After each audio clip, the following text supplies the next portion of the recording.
Saudações alviverdes a todos, eu sou Conrado Cacassi e vamos para mais um React. React muito feliz, né? Depois de uma grande vitória do Palmeiras sobre o São Paulo, mais uma eliminação que o Palmeiras impõe ao São Paulo. Freguês, 11 jogos que não ganha, desde 2023, já vai para 3 anos. A última vitória do São Paulo, Palmeiras, um tabu aí sendo construído. E o Palmeiras chega a mais uma final, a 7ª final consecutiva do Campeonato Paulista. Muito tempo um clube não fazia isso, hein? Vamos ver o que o Abel falou. Jogo cheio de polêmica, arbitragem, juíza realmente muito fraca, muito chororô ali do outro lado para variar. Mas vamos ver o que o Abel falou depois do jogo. Vai, Abel.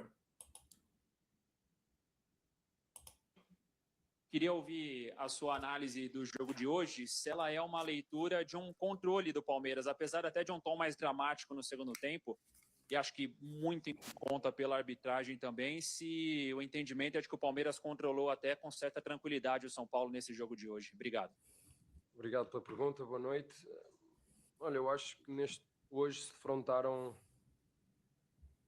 as equipas que têm estado muito bem nos últimos tempos. O São Paulo está connosco no primeiro lugar no Brasileirão, tem feito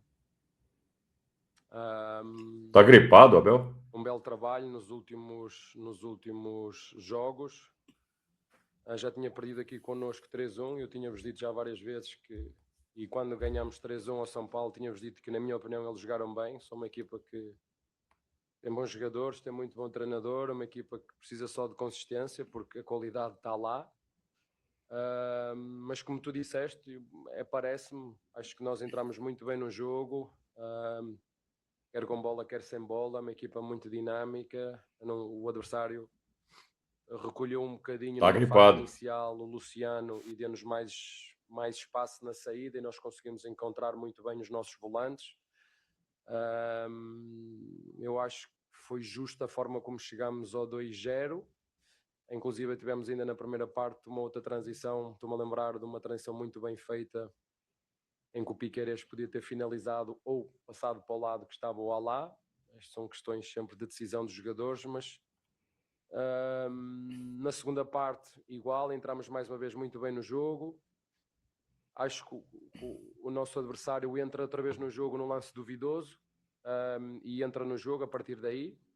Ficou mais dividido, mas não era nada que nós já não estivéssemos à espera. Como te disse, os jogos são sempre muito difíceis. Já fiz vários jogos contra o São Paulo, quer em nossa casa, quer em casa deles, quer aqui em Barueri, e são jogos sempre de tripla. Felizmente hoje, na minha opinião, acho que nós fomos melhores naquilo que tem a ver com tudo o que se passou ao longo dos 90 minutos. Abel, boa noite. O Palmeiras foi melhor que o São Paulo, isso é indiscutível. No primeiro tempo, o São Paulo não fez absolutamente nada e ficou barato 1-0. Tá? Esse lance que ele menciona aí da transição ofensiva do Palmeiras foi espetacular. E foi o Maurício que construiu num giro magnífico, né? E o Palmeiras rapidamente, com 5 elementos, ataca o São Paulo com 3. Era para ter feito o segundo gol. O segundo tempo começa com um lance polêmico, né? Um pênalti do Gustavo Gomes. Para mim, o Lucas chuta a bola na mão do Gustavo Gomes, porque não tinha nada a ver dar o toque ali onde ele deu. Não tinha nada, não ia acontecer nada. Ele chuta a bola na mão do Gustavo Gomes de propósito. O que não quer dizer que isso não é pênalti, tá? O que tem é que se discutir se, quando o jogador faz isso, se tem que marcar pênalti ou não. Na regra de hoje diz que tem, então tinha que ter marcado. Mas dá para discutir isso, hein? Porque senão o futebol vai virar o quê? Você tem 2 metas, né? A primeira meta é o gol, a segunda meta é a mão dos zagueiros. A gente quer que o futebol vire isso? Acho que não, né? Mas, enfim, não estou contestando a reclamação desse pênalti que eu acho que deveria ter sido dado. Agora, vamos supor, dá o pênalti, São Paulo faz o gol. São Paulo tinha construído alguma coisa até então? O Palmeiras era dono absoluto do jogo, tanto que o jogo segue e os dois times continuam jogando como se o gol tivesse sido convertido. Tá? E o Palmeiras faz o segundo gol. Então, não consigo enxergar essa não marcação do pênalti como algo que o São Paulo pode falar que direcionou o resultado do jogo, porque o Palmeiras era muito, muito, muito superior, mas muito. E aí o São Paulo ganha de presente um pênalti. Né? Alguém deve ter falado, olha, tinha que ter marcado um pênalti no Gomes, agora arruma alguma coisa aí para marcar. Ela foi lá e inventou um pênalti ridículo, vergonhoso, né? O que só faz com que a arbitragem dela seja pior. Aliás, a arbitragem dela foi horrorosa, não só por essas marcações ou não marcações, mas também pelo critério que ela usou para marcar faltas, né? O que bateram no Alan e no Vitor Roque no primeiro tempo, e ela nada, nem não é que ela não dava cartão, ela não dava nem falta. E no jogador de São Paulo, se batesse um ventinho ali, mexesse o cabelinho, já era falta para o São Paulo. Então, essa falta de critério mostra o quanto ela estava empenhada em fabricar o resultado a favor de São Paulo. A torcida do Palmeiras saiu absolutamente revoltada do estádio, apesar da classificação. Mas o Abel falou muito bem, o Palmeiras foi muito superior, até o lance do pênalti que ela marcou, que foi um lance que desestabilizou emocionalmente o time do Palmeiras. O Palmeiras ficou fragilizado emocionalmente, como que diz, pô, a gente vai ser roubado de novo, né, desse jeito. Só que o Palmeiras teve forças para respirar, voltar para o jogo e falar assim, não, vamos ganhar do adversário e vamos ganhar do juiz, ou da juíza. E ganhamos. Então foi uma vitória muito convincente do Palmeiras. Gustavo Soler, da TMC. No último jogo contra o Fluminense, você falou, né, de uma certa dificuldade que o Palmeiras teve no encaixe da marcação, do seu 5 pegar o 8 do Fluminense, seu 8 pegar o 5 da equipe do Fluminense. Hoje a gente conseguiu ver o Andreas Pereira a todo momento caçando o Marcos Antônio dentro de campo, cercando e colocando o Marcos Antônio para andar para trás, andar cada vez mais perto da área do Rafael. Eu queria que você falasse sobre o encaixe que você conseguiu fazer contra a equipe do São Paulo. E uma segunda pergunta, a gente viu no primeiro tempo o Vitor Roque saindo chorando, né, por causa das pancadas que ele tomou ainda no primeiro tempo. O João Martins teve que conversar com ele. Como foi o trabalho nesses 15 minutos para conseguir ter o Vitor Roque à disposição também no segundo tempo? Assim, ele para mim é um leão, não é um tigrinho. Porque a verdade é que ele tem levado muita porrada. É um jogador que tem umas características muito próprias, que nos ajuda, que se complementa. É um jogador que, se os treinadores o souberem entender bem, souberem chegar próximo dele, conseguimos tirar o máximo dele. Ele é um jogador que precisa de muito carinho. Eu já vos disse que os jogadores para mim são como as flores. Há umas que há catos que a gente rega uma vez e dá para o ano todo, e há aquelas, e depois orquídeas que nós temos de estar a regar quase todos os dias, a cuidar todos os dias. E essa também é a minha função. Abel função, Jardineiro. da nossa presidente, é cuidar dos jogadores que temos. Portanto, mas como te disse, ele é um leão dentro dele e ajudou-nos como tu viste. O facto do caçar, eu não sabia desse fato, é que ele saiu chorando de tanta porrada que ele levou. Devia estar sentindo muita dor, chorando de dor, né? Ele apanhou demais no primeiro tempo, como a gente acabou de falar, e a juíza não deu nem falta. Então, eu não sei se o choro foi de dor ou de, pô, essa mulher vai acabar com a minha carreira, eu quero ir para a Copa do Mundo. E essa mulher vai deixar esses caras me machucarem, né? É complicado, foi muito ruim a arbitragem dessa moça Daiane, que foi escolhida, inclusive, pela mídia tricolor como a juíza ideal para o jogo, não foi? sabem, quando nós analisamos uma equipa e queremos encontrar espaços, queremos encontrar momentos de pressão durante 90 minutos, tu vais encontrar. E se quiseres analisar uma equipa, quando nós fazemos boas pressões, como foi, por exemplo, no jogo aqui contra o Fluminense, a primeira jogada sai de uma boa pressão nossa. Só que eu, para caçar de 3 em 3 dias ou de 2 em 2 dias, eu preciso ter a minha rapaziada fresca. E o futebol brasileiro não deixa. Não deixa. O futebol brasileiro não deixa as equipas recuperar. Eu estava a dizer isto aos vossos colegas e não vou defender ninguém, eu vou defender aquilo que é a minha ideia e a verdade que eu defendo. Eu não acho justo uma equipa que vai jogar com outra, quando estamos a jogar para decidir, ter 4 dias de descanso e outra ter 3. Uma equipa ter mais um dia do que a outra de descanso. Não pode, Sabia. Tem que ter 3. Vocês sempre ouviram... Podes-me fazer essa pergunta, mas porquê é que tu jogaste com a tua equipa? Não trocaste. E o São Paulo poupou. Mas isso é uma decisão de São Paulo. A única coisa que eu peço a quem organiza e decide, se quiser olhar para o espetáculo, se quiser olhar e valorizar o espetáculo, e não só valorizar a audiência, Que é o que eles se querem. quiser pensar um bocadinho de forma equilibrada, audiência e espetáculo, tem que dar no mínimo 3 dias. Mas aí que tá, Abel. Aí é quem paga a conta. E aí o dinheiro fala mais alto. Então, eles não vão fazer isso porque eles querem ter 2 dias de transmissão e não um só. Que é a estratégia deles. Mas então faz em horário diferente, transmite os 2, mas em horários diferentes, mas no mesmo dia. Talvez seja uma solução, mas aí você vai mexer dramaticamente na grade de transmissão. E não sei o quanto eles estão dispostos a isso, né? Daí você chega lá para o diretor da televisão e ele fala assim, que se dane o treinador, faz um no sábado e um no domingo e acabou. É a cabeça do executivo de televisão. Então isso não vai acontecer, mas acho justa a reclamação do Abel. Não acho injusta, não. 3 dias, no mínimo. E quando tu dás 3 dias, eu sei que vou ter a minha rapaziada pronta para caçar, pronta para correr durante 90 minutos. Quando isso não acontece com 2 dias, não tem como. Não tem como. E é só isso que eu defendo. Não é para mim, nem é para todos. Eu já vos estou a dizer, o Palmeiras e o treinador do Palmeiras defende aquilo que é melhor para o futebol brasileiro. Bons gramados, Concordo. sintéticos ou naturais, mas bons, que haja as mesmas condições para todas as equipas. Se vamos disputar torneios, se vamos disputar títulos, as equipas devem ter as mesmas condições. Se depois o treinador do adversário decide poupar ou não, mas no mínimo 3 dias tem que ter, depois essa decisão é minha, eu também podia, o que fez o Crespo podia fazer, chegava aqui contra o Fluminense, trocava aqui, mas isso é uma decisão minha, mas no mínimo 3 dias devia ter. Portanto, o caçar ou não, e olhar para uma fotografia fazer uma análise de uma equipa por 15 minutos de jogo, ou por... Isto não é assim que as coisas funcionam. Eu entendo, e uma equipa não é perfeita. Todas as equipas têm pontos fortes e pontos fracos, todas as equipas têm momentos bons e maus, e mesmo os jogadores.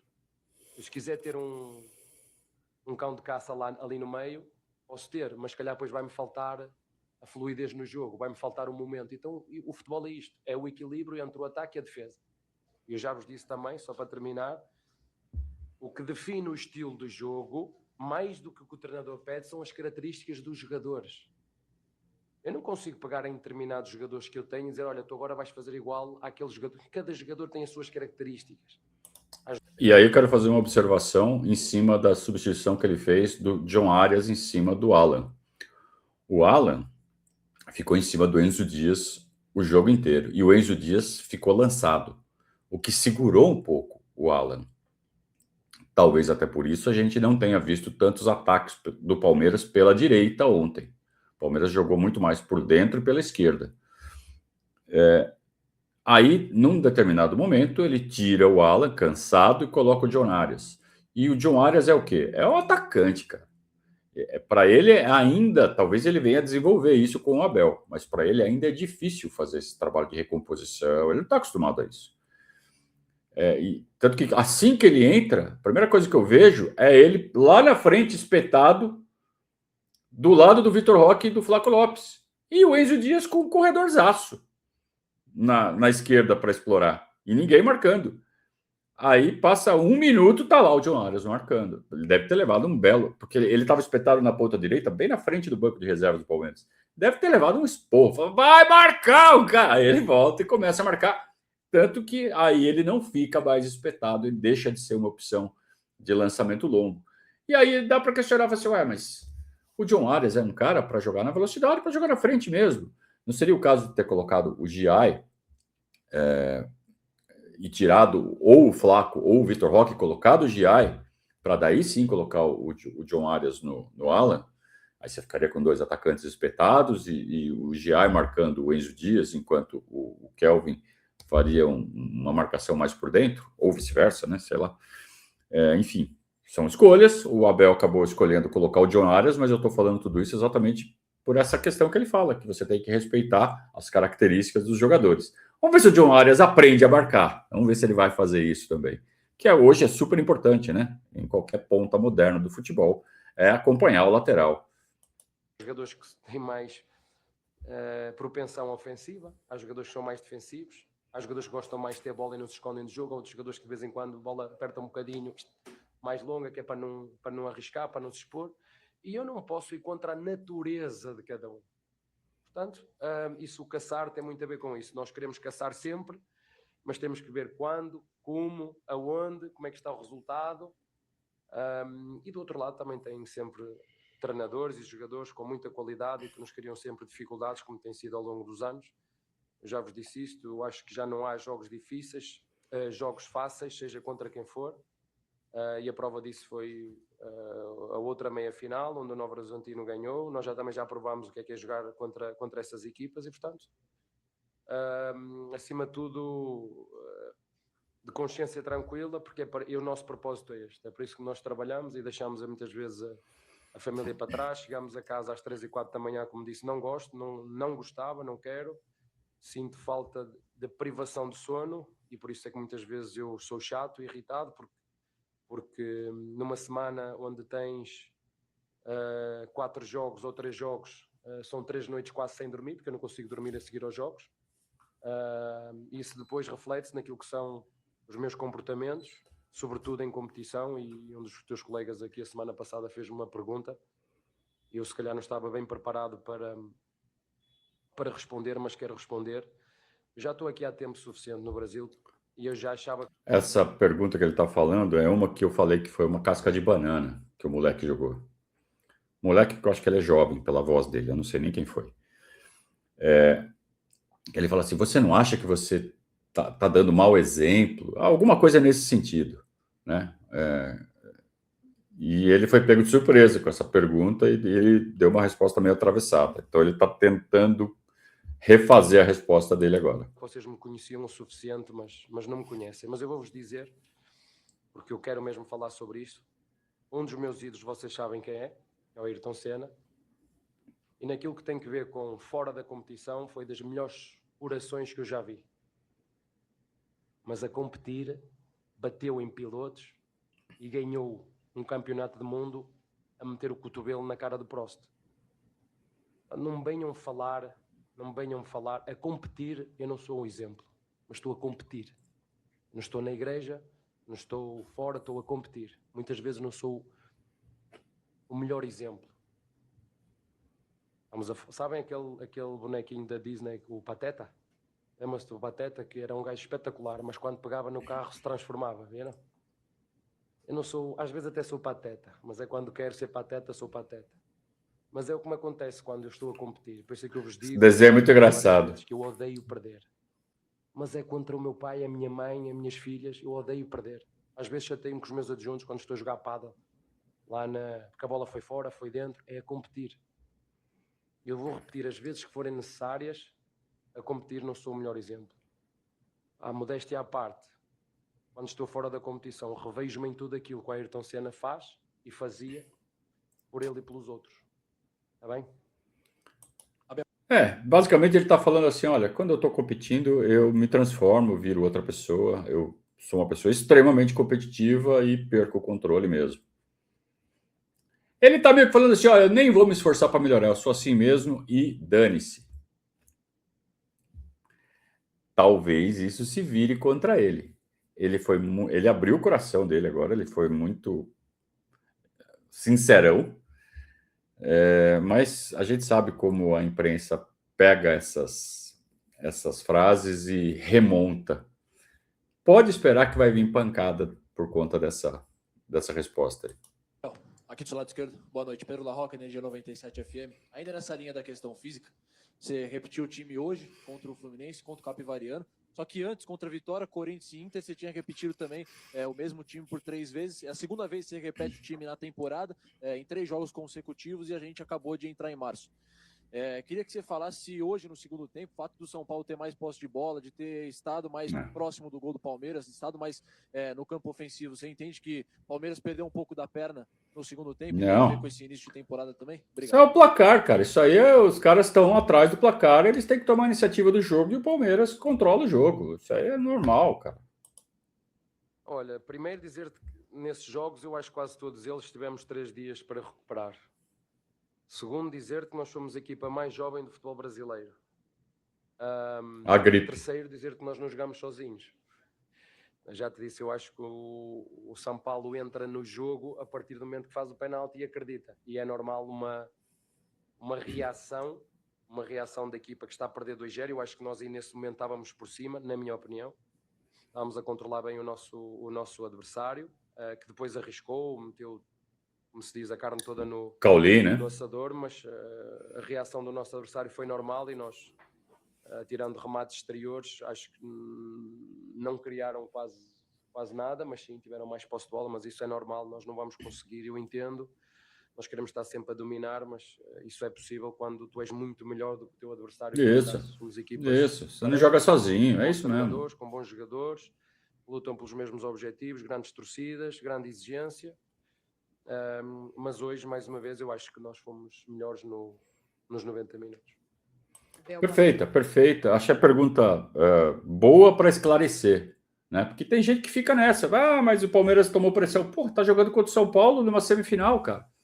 Não vai tomar pressão se tá ganhando o jogo? Você acha que o São Paulo não vai reagir? Claro que vai. Nós não estamos jogando contra o Capivariano. Né? Porque quando ganha contra o Capivariano, porque é obrigação. Aí quando você pega um clássico e ganha, tomou pressão. Porra, quer que ganhe tudo e que ganhe tudo jogando como se todos fossem o Capivariano. Contra o Capivariano não vale. Só vale se jogar contra times fortes, como se o time forte fosse o Capivariano. Pô, aí não dá, cara. Aí, bicho. Boa noite, olá. Duda Gonçalves, a gente está ao vivo no Sport Record. Você falou sobre competição e história. O Palmeiras vai à sua 7ª final de Campeonato Paulista seguida. Eu queria que você falasse o tamanho deste feito para o clube, para você pessoalmente, vivendo todas essas emoções nos últimos anos, todos os títulos e prestes a disputar mais um. E todos os vices, não é? Com muito orgulho, porque dá muito trabalho para chegar à final, para chegar à final e às vezes não jogar como nós queremos também dá trabalho, mas eu não, como te disse, eu não vivo atrás de resultados, eu sou um treinador que quando não está a competir, que cuida e procura dar o meu melhor para tirar o máximo de rendimento dos meus jogadores, porque eu dependo dos meus jogadores. Eu crio contextos, eu crio narrativas para os meus jogadores, eu tento que eles entendam que nós temos que ter um propósito na vida maior do que o eu, porque nós somos um time. É muito difícil quando vocês se imaginarem como é difícil para mim deixar jogadores de fora para meter outros de início, mas é importante que quem entra, que perceba quem está de fora, quer entrar e ajudar, que eles entendam o que é um espírito coletivo, que eles entendam o que é um todos somos um, entendam que trabalhamos para uma coisa muito maior do que o eu, que é o nós, entendam que o Palmeiras nasceu do sacrifício e do sofrimento dos trabalhadores, dos operários que vieram para aqui e também com a luta contra os nossos rivais. Eles têm que entender isso. E quando consegues criar este tipo de cultura, este tipo de mentalidade, tu vais ser uma equipa competitiva. Agora, eu não consigo dizer-te se nós vamos ganhar sempre. Eu não te consigo dizer isto. O que eu te consigo... Notem o quanto o Abel é apaixonado pelo que ele faz. Isso é muito raro de ver nos treinadores.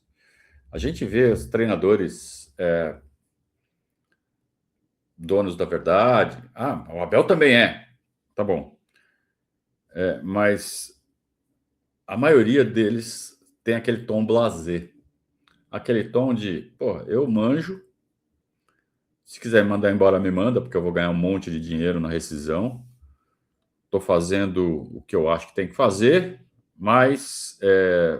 não estou muito preocupado com segurar meu cargo. Se quiser me mandar embora, manda.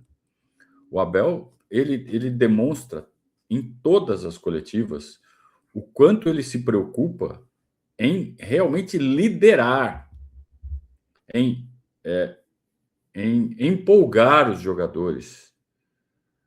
Ele está mencionando a história do Palmeiras, cara. Quando que um treinador menciona a história do clube onde ele está trabalhando? Só depois de muito tempo. Você acha que um treinador com 3, 4 meses vai estudar a história do clube? Ele fala assim, no mês que vem vão me demitir, por que eu vou perder tempo com isso? E o Abel está há 5 anos, então, pô, ele já teve tempo para conhecer a história do clube, e ele menciona a história do clube, e ele fala assim, ó, eu falo isso para os jogadores. E ele faz com que os jogadores se sintam parte de um todo, não que eles estão passando por um clube que é só uma fase da carreira deles. Então, esse é um dos diferenciais do Abel. Esse é um dos fatores que faz com que ele seja um cara diferente dos outros, em que vale a pena continuar apostando num cara com essa característica. Consigo dizer é que eu me revejo nesses princípios do esforço, dar o melhor de mim. Não penso muito o que é que vai acontecer nos resultados. Eu digo isto muito aos jogadores. Eu, quanto mais penso no resultado, mais ansioso eu vou ficar. Então eu foco-me naquilo que eu controlo e procuro dizer-lhes a eles como é que nós fazemos gestão da nossa energia, como ainda foi em relação ao lance do penalti. Os jogadores, quando eu particularmente gosto muito destas pausas, não sei se vai continuar ou não, eu adoro estas pausas, mas eu tinha metade dos jogadores super frustrados e outra parte a dizer calma, o jogo ainda estamos a ganhar, calma. E estes momentos de pausa foi ótimo, esse momento de pausa. Depende do momento, né? Que já não adianta, se acertou ou errou, umas vezes eu acerto, outras vezes erro, mas o importante é as próximas jogadas, e essa é a minha função. Depois, técnico bom gosta da parada, porque é a oportunidade que ele tem de falar com mais proximidade com os jogadores do que ele está enxergando. Técnico que é ruim, técnico que não consegue enxergar o jogo, para ele a parada é só para dar uma aguinha para os caras, né? Agora, eu não gosto da parada porque ela quebra o ritmo do jogo, né? Eu gosto do jogo, né, com o ritmo pegando fogo e tal. Só que, eventualmente, ela pode ser benéfica para o Palmeiras, principalmente quando o adversário está no momento de crescimento. Então você para, esfria o jogo. E quando é o contrário, quando o Palmeiras está no momento forte de crescimento, aí tem a parada técnica, quebra o ritmo. Eu prefiro que não tenha, né? Mas como a gente tem um técnico bom, também não é de todo mal que aconteça essas paradas. Mas no geral eu não gosto por conta da quebra do ritmo do jogo mesmo. se ganho ou perco, eu já ganhei muito, já perdi muito, já fui muito elogiado, já fui muito criticado. O importante é manter o equilíbrio e a confiança naquilo que são os processos, naquilo que tu acreditas, porque no futebol nós nunca temos a certeza de nada. Os treinadores que conseguirem viver com essa incerteza vão viver mais em paz. Eu estava a dizer ao teu colega, mas você acha que a equipa vai fisicamente? Eu disse, não sei. O que eu sei é que eu acredito nos nossos processos, acredito no nosso trabalho, acredito naquilo que fazemos, e umas vezes ganhamos e outras perdemos. É assim que funciona, com todas as equipas, com todos os treinadores, e isso não vai mudar. Está bem? Abel, boa noite, tudo bem? André Neto da Rádio CBN. Queria que você falasse um pouco desse reencontro agora com o Novo Horizontino na final. Foi uma equipe que bateu vocês por 4-0 na fase inicial do Paulista, a maior derrota desde que você chegou ao Palmeiras. O que você já sabe do que você encontrou com eles e o que você pretende fazer para essa final? Obrigado. Eu acho que nós já estamos mais do que avisados. Eu vou voltar a repetir o que eu já disse. Não há jogos fáceis. Todas as equipas têm os seus méritos. É uma equipa que transita muito bem, é uma equipa fortíssima nas bolas paradas. É uma equipa que em casa ainda não perdeu, a jogar em casa deles ainda não perdeu. Portanto, nós estamos mais do que avisados. É uma final. E já saboreamos que é jogar contra o Novo Horizontino. Uma equipa competitiva, uma equipa muito bem organizada, muito bem treinada. Não é por acaso. Coisas que não são por acaso. Ficou em primeiro na geral e por isso tem a possibilidade do segundo jogo ser em casa deles. Nós temos que estar preparados para uma grande final contra um grande rival, como eu te disse, com uma boa mistura entre jovens jogadores e jogadores mais experientes. Dar os parabéns ao seu treinador por aquilo que foi este trajeto absolutamente extraordinário. Portanto, está aí. Temos aí agora os próximos 2 jogos. Vamos ter menos um dia para recuperar do que o nosso adversário. Já vos falei. Eu gostaria que todos tivessem as mesmas condições de tempo. Eu entendo a parte da televisão. Eu só, quando falo, e não é para que as pessoas percebam o todo e não só uma parte, perceber o todo. Mas hoje estamos mais do que avisados para as dificuldades que nós vamos encontrar. E uma final é sempre uma final. e nós queremos muito ganhar, mas tenho a certeza que o nosso adversário também quer. Portanto, é respeitar o nosso adversário o máximo possível, procurar fazer um jogo consistente e dinâmico aqui em casa, porque sabemos que vai ser difícil, e temos 2 jogos, 2 oportunidades para lutar por mais um título, é isso que nós vamos procurar fazer. Obrigado, Abel, obrigado a todos, uma boa noite. Muito bem. Para mim, Palmeiras favoritíssimo contra o Novo Horizontino, com todo respeito, vários fatores entram em campo aí numa final entre Palmeiras e Novo Horizontino. Os times, o do Palmeiras é melhor. O Novo Horizontino não perde em casa, tá num momento muito bom. Tá, é um time forte, por isso que tá na final. Agora, o Palmeiras é mais forte. Mas o Novo Horizontino meteu 4-0. Era um time reserva do Palmeiras. Não era o time titular. Tá? Esse time titular do Palmeiras está 100%. Tá? Todos os jogos que entrou com o time titular, o Palmeiras ganhou. Todos. Vai ganhar do Novo Horizontino lá? Não sei. O jogo vai ser difícil. Mas o Palmeiras é favorito. Se eu tivesse que apostar, botar um dinheirinho ali, eu botava no Palmeiras. Tá? Com todo respeito ao Novo Horizontino, que é um time que mostrou que está bem encaixado, está forte, não é à toa que chegou na final. Mas, com todo respeito, o favorito é o Palmeiras. Olha a camisa do Palmeiras, olha o time do Palmeiras, olha tudo que o Palmeiras tem. É óbvio que o Palmeiras é favorito. Tirar o favoritismo fora para falsa modéstia, para não parecer soberba, é falsa modéstia. Você não pode afastar o favoritismo quando você joga contra o Novo Horizontino, se você é o Palmeiras. Então, o Palmeiras é, sim, favorito. Agora, tem que confirmar, tem que ir lá para o jogo, confirmar. E eles vão ter essa vantagem de um dia a mais de descanso. E o Abel, ele não está sendo casuísta. Porque agora, por isso que ele está falando. Ele sempre fala sobre esses 3 dias. Mas faz muito tempo que ele menciona que ele gosta, que ele acha o ideal, colocar 3 dias de descanso entre um jogo e outro. Jogo quarta, o outro domingo. Jogo sábado, quarta. Beleza. Domingo, quarta, só 2 dias. Né? Segunda e terça. Então aí já fica prejudicado. E aí ele deu o exemplo mesmo do jogo contra o Fluminense. O jogo contra o Fluminense a gente não pode entrar 100%. Mas acho que o Palmeiras tem toda a condição de conquistar mais um título, dessa vez em cima do Novo Horizontino. Vamos esperar, estaremos na cobertura do jogo. Não sabemos ainda se vai ser Allianz Parque ou Barueri, estamos na expectativa aí dessa definição, mas onde quer que seja, estaremos lá. E vamos ver se tem condição de ir para Novo Horizonte, né? Se lá tem condição de transmissão, internet, essas coisas. Eu ainda vou verificar tudo isso. Tá bom? Obrigado, turma. Mais uma vez agradeço a companhia, a audiência, o apoio de sempre. Ótima semana a todos, um grande abraço, saudações alviverdes.